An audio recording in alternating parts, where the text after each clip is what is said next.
Oliver! Oliver! When I opened the front door, there he was, Oliver, wearing a flashy leather jacket and sunglasses. It's been a while. Oliver, who had suddenly returned, barged into the house without hesitation.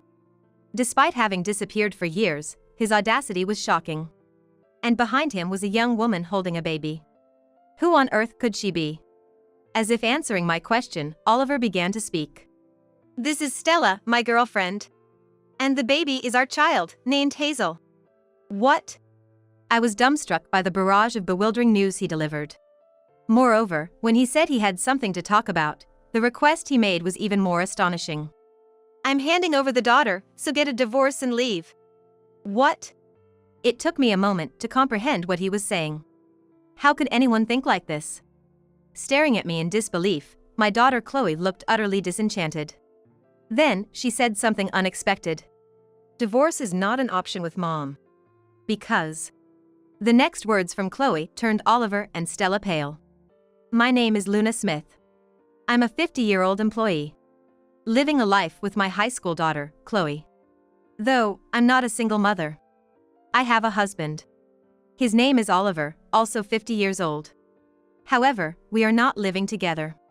Worse, I don't even know where he is. Oliver disappeared a few years ago. He just left the house one day and went missing. Of course, I did everything I could.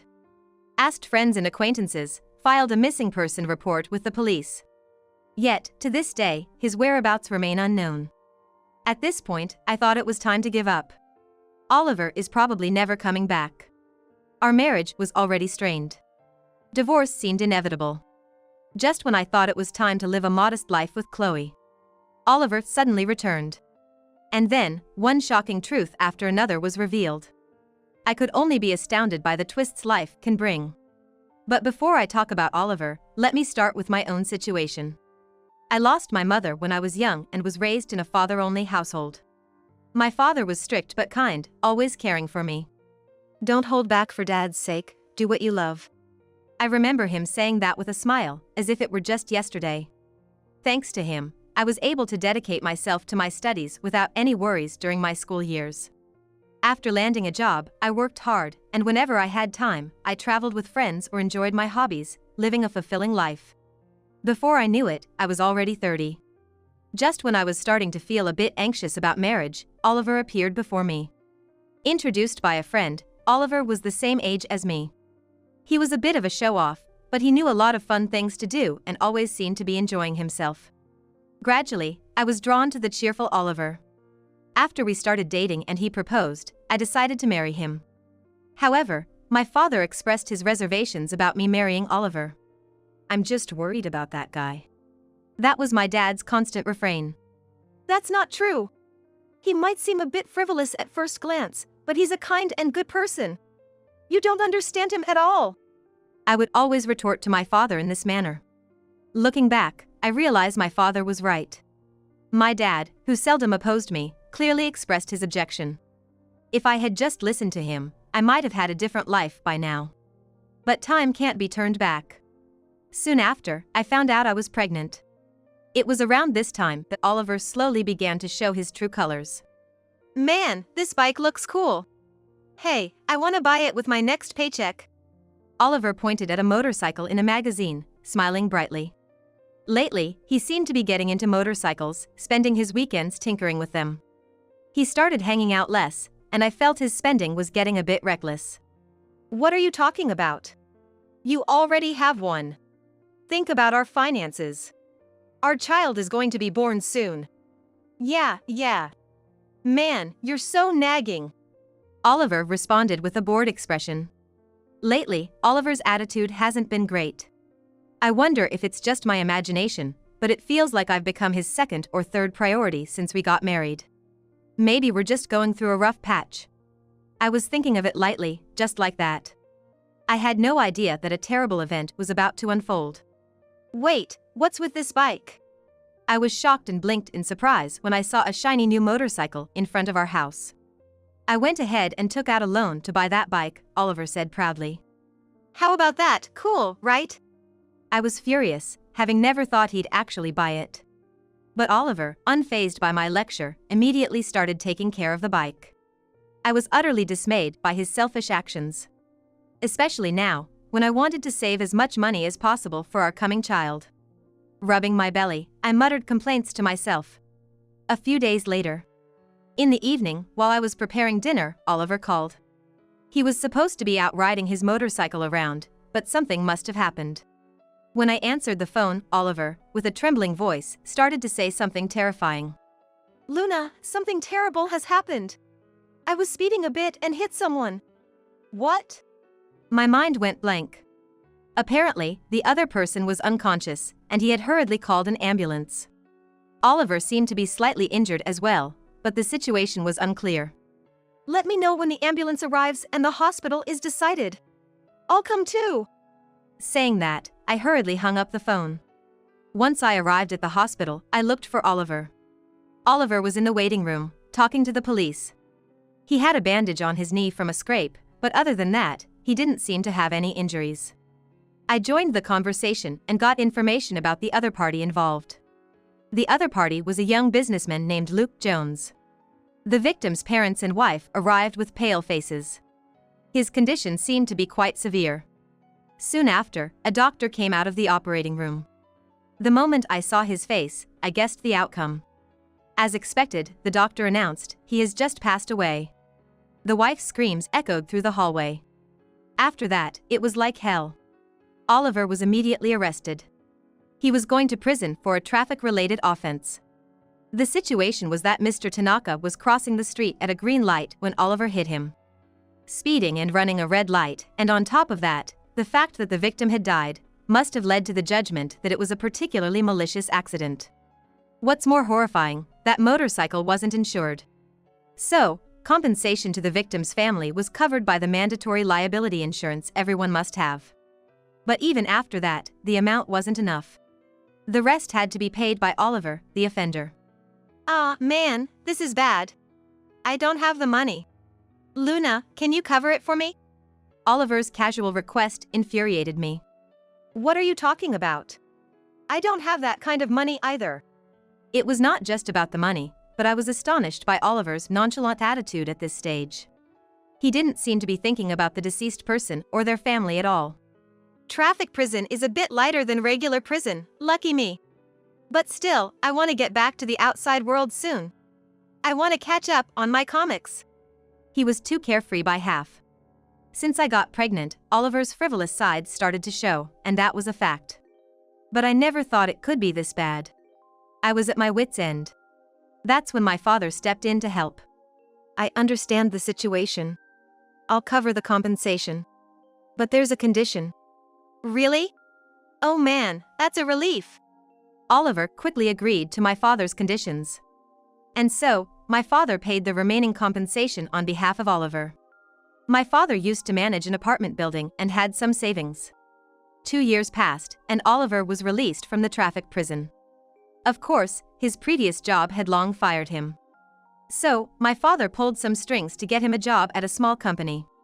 He had connections and a wide network from his time in business. That's why Oliver started to be more agreeable towards my dad. He was providing money and even got him a job. Oliver must have thought it was safe to follow him. But my dad saw right through Oliver's opportunist mentality. He kept a close eye on him to make sure Oliver wouldn't stray off the path again. You have a frivolous side. This accident was also a result of your personality. Are you seriously reflecting on it? Remember the victim and live an upright life, will you? Yup. I mean, yes. I'll turn over a new leaf and do my best. Oliver lived humbly for a while. He took his job seriously and even took care of Chloe, the child that was born. He never missed visiting the victim's grave on the monthly anniversary of the accident. I once wrote a letter to the bereaved family and mailed it. It seems they had moved, though, and the letter was returned to me. At that time, Oliver truly seemed to be reflecting on his past and living earnestly. But as a decade passed, Oliver's facade began to peel away. Around that time, my father started feeling unwell and began visiting the hospital. After a while, he was diagnosed with a rare disease. He began a cycle of being admitted to and discharged from the hospital. even when discharged, he could hardly leave the house. I ended up having busy days juggling caregiving and work. Fortunately, Chloe was in middle school by then. She was reliable and could handle most things on her own. She was about to enter her exam period, but somehow, we managed to secure study time, and our lives were barely making ends meet. It was during this time. That's when Oliver's original frivolous and unreasonable side began to show. His spending became reckless, disappearing into hobbies and drinking. No amount of cautioning had an effect. On the contrary, he would retort, "It's my money, I can spend it however I want," getting even more upset. And then, he started coming home late in the morning.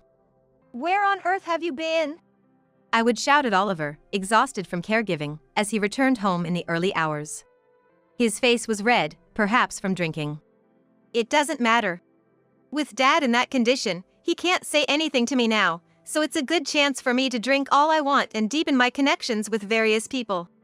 Man, it's so much fun. What are you talking about? You're not even looking after the house. I'm struggling with work and caregiving, and Chloe is having a hard time with her exams. And you're taking it easy? I couldn't help but scream. Oliver just laughed it off, saying, "It's just a breather." Huh? I'm tired of playing the good husband, you know. I hate being tied down by roles like being a husband or a father. I don't want to carry that kind of role. I want to be more free. I was stunned by his words. I can't believe you. You're not single, we have a family. Especially Chloe, she's still a minor, and you're... Ugh, you're so annoying. The one time I come home, and this is what I get. This is why it's so tiresome. Oliver exaggeratedly sighed. And then, he left again. Taking advantage of the weekend, he roamed around, which I envied. I figured he would come back when he felt like it. But from that day, Oliver never returned home. At first, I thought he might be staying at a friend's house. But no one knew where he was. Reluctantly, I called his company. To my surprise, I found out he had resigned months ago. I was filled with disbelief. Where on earth could he be? The only place that came to mind was his parents' house. Originally, Oliver didn't get along well with his parents and rarely visited them. Still, desperate, I called my mother-in-law. But as expected, she said, "I don't know. He's not here." As a last resort, I decided to go to the police. I filed a missing person report, but in the end, his whereabouts remained unknown. It seemed there were people helping with the disappearance, but their exact location remained unknown. In the meantime, my father passed away. By the time Oliver disappeared, my father was already on a ventilator and could hardly communicate. I prepared for the funeral with tears, going through the motions. I felt incredibly guilty for marrying such a selfish man as Oliver, causing so much worry for my father. I was filled with remorse. There's another thing I regret. I had been planning to rebuild our house with my father's money. The plan was to demolish my father's old house and build a new, accessible home on the land. We thought living together would make my father happy. But that dream never came to fruition as my father passed away. I was so frustrated. Oliver's disappearance, my father's passing. It seems troubles come in pairs. I was completely disheartened. As a result, the plan to build a new house had to be put on hold. It took years amidst everyday life to gradually regain my strength. Although my father had passed, I decided to build the house with the money he left us. After all, those of us who remain need to keep living. Eventually, the house was completed, and Chloe and I moved from our previous apartment to our new home. Looking at our house, I felt a strange sense of peace wash over me. Even Chloe was smiling. There's no point in staying down forever. Let's start anew here. Just as I had that thought, something I never expected happened. It was one morning when... Suddenly the doorbell rang. Opening the door, I was stunned by who stood there. Oliver! Oliver had suddenly returned. Wearing a flashy leather jacket and sunglasses. What the hell? How did you find this place? Long time, no see. Building a new house on your father's land, huh? That's quite the move. Ignoring my questions, Oliver just waltzed into the house. Same old Oliver. Why are you just walking in? Where have you been all these years? Do you have any idea how desperately we've been looking for you? Hey, don't be so mad. Let's all sit down and talk. Oliver began to take charge as if nothing was amiss. Mom, who is this? Chloe, sensing the commotion, paused her studying to come over. Oh, Chloe, huh? You've grown up. Chloe immediately scowled. She had seen up close how much Oliver had put me through. She clearly harbored a deep dislike for her father. Her sharp gaze wasn't reserved just for Oliver. Following behind Oliver was a young woman, causing Chloe to look suspicious. The woman, heavily made up with bright dyed hair and flashy clothes, was holding a baby and had a triumphant smile. I felt a wave of discomfort. Both of you, this is the first time meeting, right? This is Stella, my girlfriend. What? Ignoring our surprise, Stella greeted us with a composed expression. Pleased to meet you. After disappearing for years, Oliver suddenly returns with a girlfriend in tow. It seemed utterly insane. But then, an even more appalling truth was revealed. Pointing to the baby Stella was holding, Oliver proudly said, This kid is mine and Stella's. Cute, isn't she? Her name's Hazel. A child.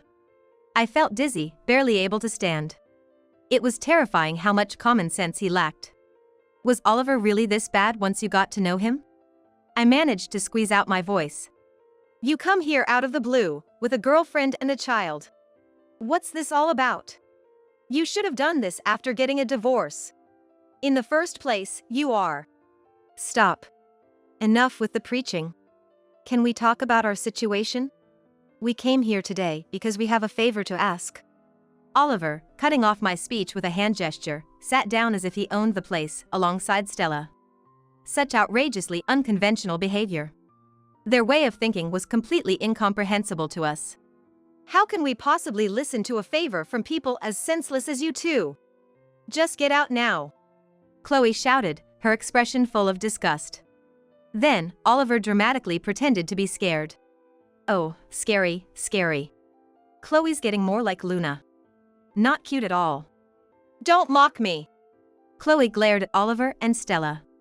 I put my hand on Chloe's shoulder. Chloe, let's calm down for a moment. I doubt it's anything worthwhile, but let's hear them out.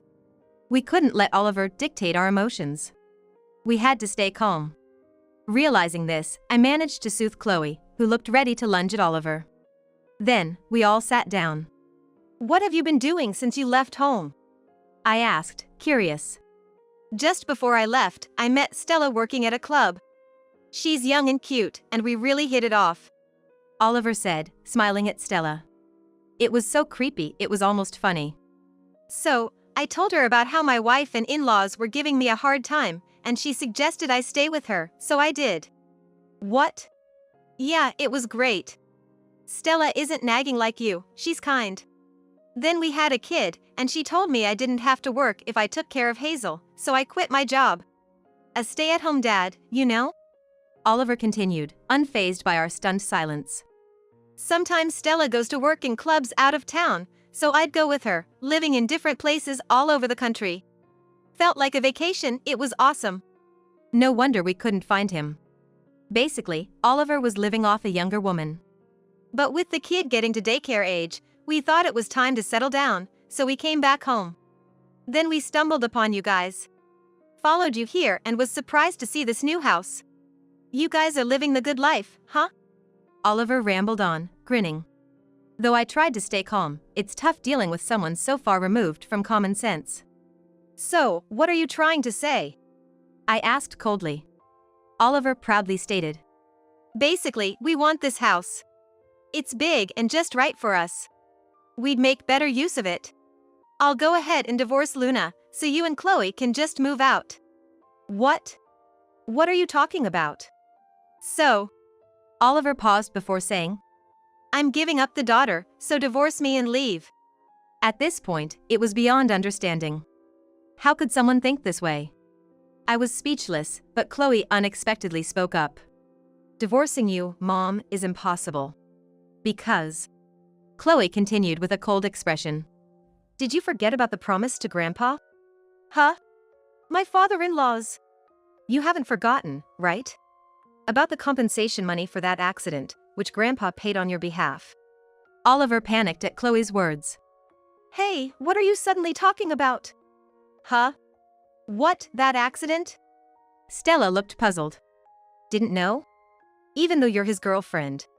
This man once hit someone with his motorcycle and went to traffic prison for it. The victim died. My father paid the compensation to the victim's family. But there was a condition attached. It was like this: I will cover all the compensation to Mr. Jones's family. In return, if there's an event that leads to the breakdown of my marriage with Oliver, I will reclaim the full amount from Oliver. Hearing my words, Oliver and Stella turned pale. Oliver must remember agreeing to those terms at the time. But he was probably too happy about the money being covered to remember the specifics. You left the house without permission, went missing without a trace, and on top of that, you got a mistress and had a child.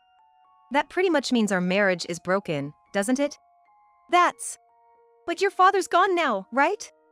Such conditions can't apply anymore, can they? Oliver was visibly flustered. Too bad. My father has indeed passed away. But did you forget? We made a written note of it. So, it has legal effect. If you breach that, we have the upper hand in a lawsuit. And there's more to the memo. If Oliver can't pay back the money, he must work at a day labor facility specified by my father, and the wages will be deducted from there. What? Oliver was speechless. He seemed to want to say something, but no sound came out. It was clear he didn't have the money. Oliver had always been the type to buy whatever he wanted right away and had no savings. Even now, he's living off Stella, who works at a club. He must be broke. That leaves the day labor facility as his only option. But that's exactly what Oliver fears the most. After all, he was supposed to work at that facility after his release. It's a place where ex-convicts do tough physical labor. Oliver, who loves taking it easy, showed a strong aversion. He disliked it so much that my father had to hide his criminal record and introduce him to a regular job instead. Knowing this background, Oliver must dread the idea of physical labor. No, I have money, Oliver said in a dry voice. Oh, where? Well, yeah, Stella has money. She's a top hostess, earns a lot. So, paying that compensation is no big deal for her. Regaining his composure, Oliver began to laugh carelessly. Ah, is that so? Well, as long as you repay, it doesn't matter how. Anyway, that's the deal. Stella, you either pay or work the day labor. We'll talk about divorce after repayment. Can't let you loose not knowing what you might do next. I said coldly, and Oliver replied with a smirk. Haha. Like I'd do day labor. Just get Stella to pay, and it's settled. I had completely forgotten about that old accident. Haven't visited the grave or thought about the victim's family since I left. Saying this, Oliver unbelievably joked. Then he turned to Stella. Right, Stella? You think the same, right? Stella? Hey, Stella?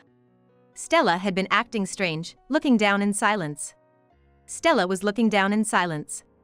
Upon closer inspection, her face was pale and her lips were trembling. The next moment, she uttered unbelievable words. It was you. Stella glared at Oliver. What's up? What happened all of a sudden, Stella? Stella suddenly raised her face, her eyes bloodshot as she yelled. You were the one who ran over my dad, Oliver. What? Both Chloe and I were shocked by this revelation. What did she mean? Stella began to explain. When I was 5, my dad was hit and killed by a motorcycle that ran a red light. I was too young to understand anything. My beloved dad suddenly wasn't there anymore, and I lived through sad days. My mom became deeply withdrawn and said she didn't want to stay in this place anymore, so we moved far away. To protect me from getting hurt, Mom hid the details and the information about the other party. So, I never realized the culprit was Oliver. But you say the victim's family has forgotten? How could that be? I haven't forgotten a single day. I can never forgive the person who ran over my dad. We were astonished. That Stella was the victim's family member from that accident. Oliver was panicking more than ever. But the last names are different, right? The person I hit was a Jones. Stella's last name is Williams, right? There are many traffic accidents in the world. It's a case of mistaken identity? My mom remarried after my dad died. That's why my last name changed to Williams. Before that, it was Jones. My dad's name was Luke Jones. The moment she said that, Oliver turned pale.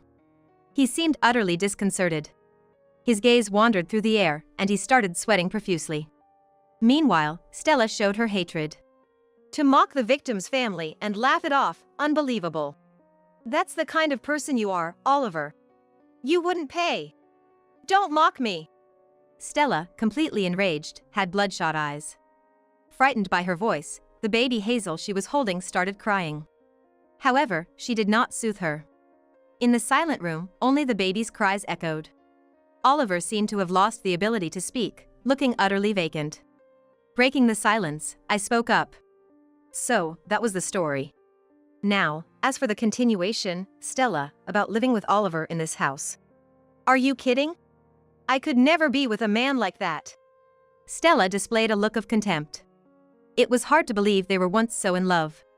A man who ran over someone and destroyed a family. Chloe quietly interrupted Stella's outcry.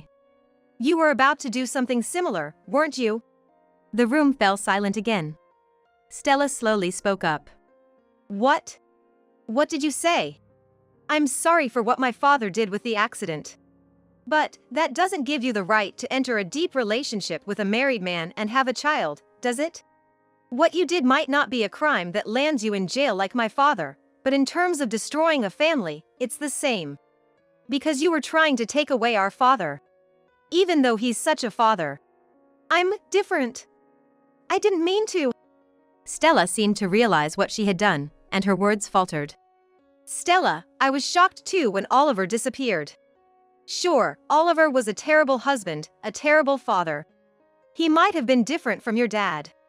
But the feeling of a broken home is the same. You must understand the pain that Chloe and I went through. The momentum Stella had just moments before disappeared, and she fell silent. After a long silence, Stella started to speak in bits and pieces. After the accident took my dad, my mom and I moved to a completely different place. My mom remarried, but I never got along with my new dad. I didn't want to stay in such a home and started hanging out more. Stella laughed at herself. I dropped out of high school and started working at a club. Working at the club made money, but there were many hard times too. I always thought my life was tough because my beloved father was gone. So, I lived hating the person who took him from me. After pausing for a bit, she continued. Chloe, was it? You're right, I knew Oliver was married and had a child, but I didn't care. The other family didn't matter to me, I was resigned. But now, I realize I've caused you and your family the same pain I felt as a child. Stella looked completely dejected. She had entered with Oliver, confident and even smiling, but now she seemed much younger. She must be in her early 20s. With more than a 20-year age gap, she was with a man in his 50s like Oliver. Was she seeking the fatherly affection she lacked? After hearing her story, it seemed the only plausible explanation. I'm sorry. A tear fell from Stella's eye. A tear fell from Stella's eye as Hazel looked at her curiously. Stella spoke through tears. I will raise Hazel on my own. I understand. I nodded. Stella is still young. I hope she reflects and starts over, never straying from her path again. And not getting caught by men like Oliver. And not getting caught by men like Oliver again. With that settled, it was Oliver's turn. So, your fate is decided. You'll be earning your keep through day labor. I said, and Oliver, who had been silent until then, quickly objected. No, wait a minute. I can't last in such a tough place. At least give me something easier. I need a light job that ends at 9 to 5. What are you talking about? There's no such place. Considering you already have a criminal record, you should be thankful there's even a place willing to hire you. That's it. Oliver let out a pathetic sound. Stella and Chloe were looking at him with complete disdain. We've caused you a lot of trouble, Stella said as she stood up. Chloe had a complex expression, but I met Stella's eyes and nodded. Holding Hazel tightly, Stella left. After Stella was out of sight, Chloe murmured, Mom, are you sure? Shouldn't we have been harder on her? Mom, are you sure? Shouldn't we have been harder on her? It's okay now. I believe those tears weren't fake. I too was raised by a single parent. I could somewhat understand Stella's feelings. She seemed to regret getting involved with a married man like Oliver, and I hoped she would live honestly and focus on raising her child from now on. That was my sincere wish. Well, when I looked at Oliver, he didn't move an inch. He was completely drained. Perhaps terrified of what the future holds for him. And rightfully so. Oliver now has to atone for his actions.